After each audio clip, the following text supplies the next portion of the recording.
Hello everybody and welcome to this video on Pikmin 3 Deluxe for the Nintendo Switch. I want to be clear that this is not a review of Pikmin 3 Deluxe. I was originally planning to make this a more standard review. In fact, here's a clip from that original script that I ended up tossing out. Hello everybody and welcome to my review of Pikmin 3 Deluxe for the Nintendo Switch. I just said this isn't a review, you f***ing But anyway, playing through Pikmin 3 Deluxe for the first time made me think a lot of thoughts and feel a lot of feelings. It also made me briefly feel like a f***ing idiot for spending 60 bucks on a port of a 7-year-old game, a topic that I want to discuss a bit more towards the end. But for now, please consider this more of a casual discussion starter type thing, rather than a deep, full-on review. I just want to go over a few gameplay and design choices that I really liked, as well as some of my more personal thoughts on Pikmin as a whole. If you agree or disagree with any of my points, or just want to share your own thoughts on the topic, please feel free to leave a comment. I'm really curious what others have to say. But first, I know this is a 3-week-old port of a 7-year-old game, but I'm not going to spoil anything that happens after the first half of story mode. If you're on YouTube looking for Pikmin 3 Deluxe content because you're not sure if it's something you want to play yet, I gotta warn you that the end of the game features some really cool stuff that you'll want to experience fresh. I can honestly say that the last chunk of the game is some of the most exciting and satisfying game conclusion I've played through probably ever, and part of the reason why is because I didn't see any of it coming. I urge you to try out Pikmin 3 for yourself if you're even a little bit sure that you'll enjoy it, and of course if you don't mind the price, but start with the free demo and go from there. Anyway, Pikmin 3 Deluxe is an absolute treasure. It's a bizarre real-time strategy war game that masks itself behind an adorable aesthetic, and it always manages to retain a sense of simplicity despite the seemingly chaotic premise. It is one of the most flawless games I've ever played, one that I couldn't put down once I started. Not counting the demo content, I blazed through the entire story in one big sitting, only taking a break at one point because I was craving a ham sandwich. Now, very few of you out there know me personally, so let me say that by Anthony standards, that's a pretty big deal. I'm not a binger, I'm normally one who likes to space out my playthroughs of single-player games. If it's not called Tetris, I get fatigued by things pretty fast, but the day Pikmin 3 came out for the Switch, I was glued to the TV in a way that I haven't been since the release of probably Breath of the Wild or Hollow Knight. Pikmin 3 kept pulling me back in and I didn't get bored with it one single time. Quite the opposite, in fact. The longer it went on, the more I enjoyed its story and world, and when it ended in the credits rolled, I really didn't want it to be over yet. In retrospect, I'm glad it ended where it did. The story never got to a point of wearing itself out, and I never felt like any stretch went on longer than it needed to. It was a well-paced and masterfully designed adventure from beginning to end that I'm glad to have finally experienced. I say finally because, as the video's title suggests, Pikmin 3 was the first time I've ever played a game in the series. I was 5 years old when the original released back in 2001, and growing up we didn't have a massive fun budget to dip into. I'm not complaining, and I was always grateful for what I had, but when I finally got my GameCube a few years into the system's life, I had to be selective with what games I was able to get for it. And don't get me wrong, I knew of Pikmin, it was the weird plant game I read about in Nintendo Power, but if I was forced to make a decision between Pikmin and more familiar options like The Simpsons Hit and Run, I was a big fan of The Simpsons, it was usually an easy choice. Point is, I never ended up playing the original two games. I did consider picking up Hey Pikmin at one point, until I watched about 10 seconds of gameplay footage and changed my mind, and thank God too. Can you imagine my introduction to the Pikmin series being Hey Pikmin? That sounds like a tragedy. I definitely dodged a bullet on that one. Fast forwarding a little bit to July of 2017, I finally bought myself the newfangled Nintendo Switch, and at some point, rumors started circulating that Pikmin 3 would eventually be ported to the system. It was less rumor and more pretty obvious guess actually, but I'm not gonna lie, by that point in my life, something about Pikmin intimidated me just a little bit. I'm not great at video games, in fact, I'm not even really good at video games, and for me, after watching footage of Pikmin 3, I figured that I would just absolutely suck complete ass at it. If you watch a video of the game and have no idea what's going on, it looks complicated as all hell, at least in my eyes. I was less concerned by the thought of being a ruthless dictator to all of the Pikmin, and more so by the thought of controlling 3 captains at once and having to manage tasks between them. My brain is useless. It's made of pebbles on a good day, and on a bad day, which is most days, the thought of controlling and switching between multiple characters at once freaked me out a little bit. I used to main Pokemon Trainer in Smash if that matters at all, but even then I never got super good with Charizard, so point is, when Nintendo finally announced Pikmin 3 Deluxe a couple months back, I was nervous. I still pre-ordered it because I wanted to finally play the stupid thing, but I was concerned that I'd suck at it and feel like a big dumbass as a result. That is until I played that free demo Nintendo put out on the eShop. Honestly, credit where it's due, and Nintendo makes a lot of anti-consumer choices, but that demo is pretty damn hefty. You can reasonably break the full game up into 6 distinct chunks, I think, and it's pretty much the first full chunk plus a mission from mission mode. The reason why I fell in love with that demo as well as the full package was for something I mentioned earlier, a surprising and almost zen-like sense of simplicity. In Pikmin 3, by the time you reach the end, you'll be bouncing between controlling 3 different captains and 5 distinct breeds of Pikmin. That sounds a bit daunting on the surface, and I'll admit for me personally, it sometimes was, mainly towards the very end. Honestly, there was even one point where I was so confused that I needed to Google what to do next, because I'm a f***ing idiot who ran past the same pile of bridge pieces like 10 times without noticing them sitting right there. Did I already mention that my brain is bad? But point is, don't let my individual stupidity alarm you. Pikmin 3 is meticulously designed to be as intuitive and easy to understand as the premise could possibly allow. Like, it's easy to imagine a version of this game, probably one not made by Nintendo, where you're expected to control 20 different breeds of Pikmin, each with abilities that overlap one another and make a lot of them feel redundant, and levels that are overly complicated and just completely frustrating to get around. But Pikmin 3 excels at never giving the player more than they really need, and it feels like everything was designed to be 100% full-fat content. Every Pikmin has a unique purpose, each of the 3 captains need to be present, and everything you see on screen is essential. I don't think the game would work as well if even a couple of these elements were removed or drastically changed in any way. I'd say the best example of this would be the game's environmental design. I can't believe I'm about to make this comparison. It sounds really silly on the surface, but whatever. Recently, I bought the BioShock collection for the Switch. Like Pikmin, I've never played BioShock before, and one of the first things that really awed me while playing that game was how well designed every single area was. Even during the final stretch of the game, which kind of sucked in my opinion, it always felt very clear where I needed to be going, even without paying attention to the little objective arrow above my head. The worlds of BioShock are large and sometimes spiraling. They're full of optional areas to explore and uncover hidden lore and extra ammo and whatnot, but the main path always feels clear and obvious in a way that even the best games out there can sometimes fail to get right. Pikmin 3, yes, I'm about to directly compare the two games, here it comes. Pikmin 3 is similar to BioShock in this way. The worlds of Pikmin 3 are pretty big, but I'd argue that it isn't really possible to get lost in any of them.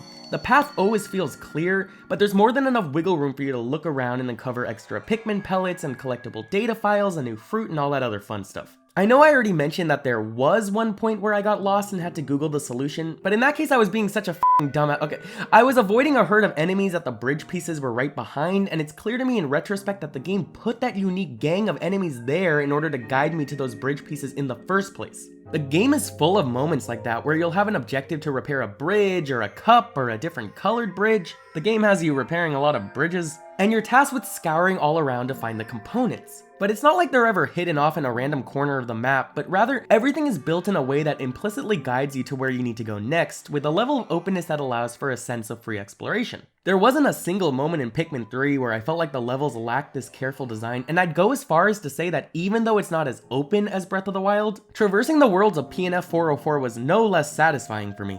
Okay, it was probably a little less satisfying. Nothing can really match Breath of the Wild in my opinion, but I'd at least say that it matched exploring BioShock's incredible world of Rapture. Again, I'm probably the first person who's directly compared Pikmin 3 to BioShock, and I have no shame about it. And while we're on the topic of terrible segues, another one of Pikmin 3's greatest strengths is its fruit collecting system. In case you're unaware, here's a brief rundown of how the fruit system works.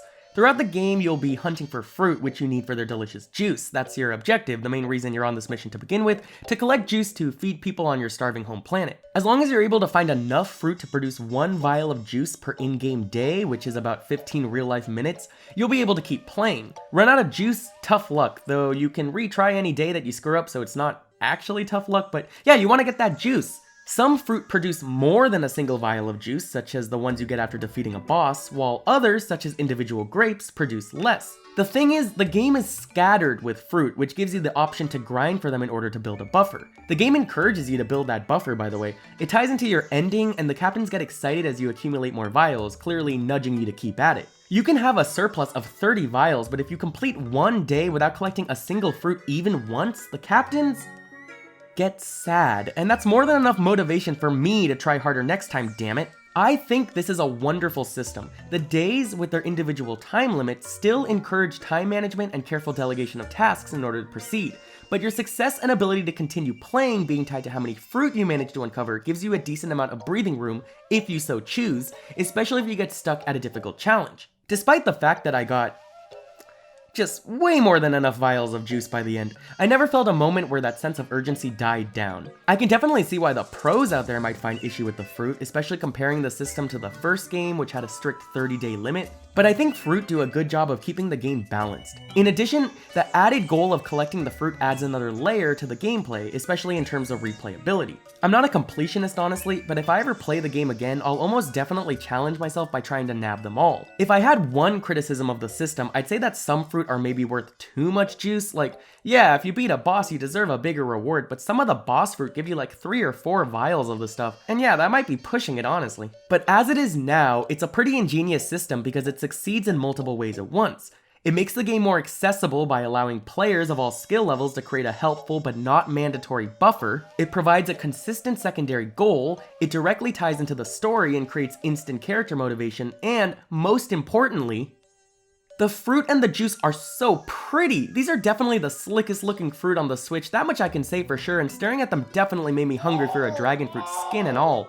Anyway, after staring at the fruit for a few hours, I suddenly realized that the game was making me build a lot of bridges as if it was some sort of outrageous bridge building simulator. Which leads me to my next point. On the surface, a lot of the game's objectives are essentially busy work, such as guiding Pikmin to find pieces of bridge or using yellow Pikmin to conduct electricity in dark areas. There are no overly complex puzzles, no moral choice of having to rescue or harvest Pikmin, although you're definitely gonna have to send a lot of them to their painful being murdered by yous. Combat is generally simple with the exception of boss battles, although there is strategy to taking down some enemies using specific Pikmin and such. It's a game that asks you to find your way around seemingly simple problems by utilizing the many tools at your disposal, so the level of challenge entirely depends on your own ability to be efficient and clever with those tools. This made for one of the most strangely relaxing games I've ever played because it always felt like I was in complete control of my success on both a macro and micro level. For lack of a better term, I felt truly in sync with the game.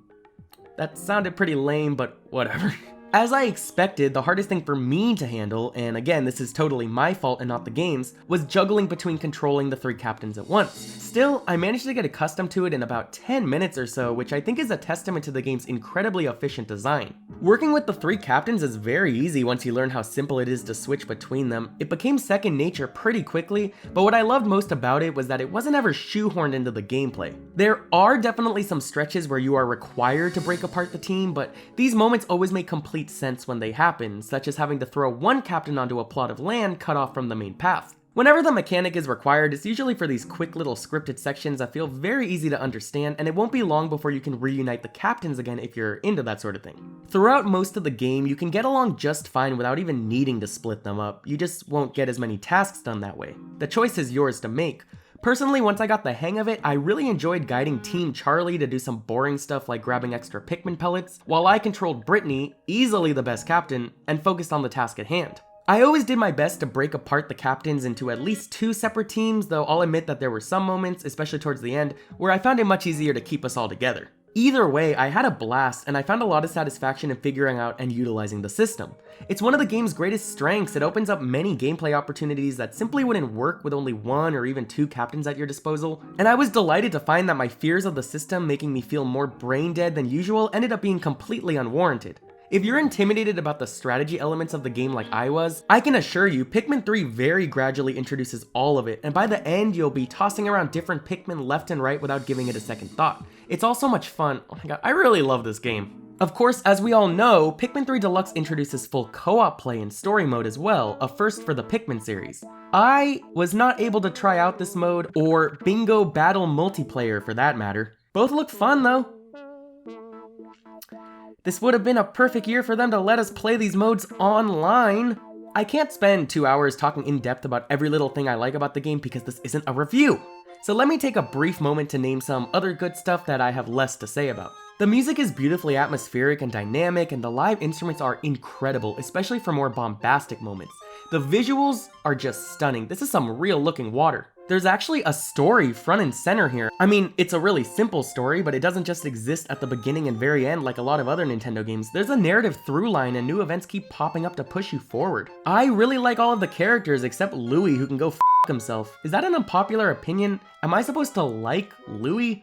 I don't care, he sucks. But the 3 controllable captains are all adorable and distinct. The Pikmin themselves are hilarious. Rock, Pikmin are legitimately the dumbest and funniest thing I've ever seen. It's literally a rock with googly eyes, limbs, and a sprout. I love it to death. The enemies are all very fun and interesting to look at, and reading through the Piklopedia made for a great break in the action. And again, the game has one of the most satisfying final sections of game I've played in a really long time. Being fully earnest for a second, this game made me smile, and that just makes me happy. Anyway, point is, Pikmin 3 Deluxe was one of the best games I played all year with some of the best and most intuitive design, and I was completely immersed, and you should really play it yourself, yada yada yada, but is it worth $60? Look, I'm gonna be honest, I'm not the best person to give an answer to this question. I gladly paid $60 for Tropical Freeze, which originally sold for only $50 on the Wii U. I am a f***ing idiot Nintendo nut, obviously. But here's my real legitimate answer. Maybe, question mark? I look at it from both angles. Like, the original Pikmin 3 still sells for $20 on the Wii U eShop. At one point, in order to push copies of Mario Kart 8 on the Wii U, Nintendo offered a free download of Pikmin 3 as a bonus. They pimped out Pikmin 3 as an add-on in the same way they pimp out pins and stickers. At that point, Pikmin 3 Deluxe literally can't be worth 60 American dollars anymore, right? Again, I mean, maybe? Question mark? It's a tough conversation because I really do believe that the idea of it having a static value kind of shouldn't matter.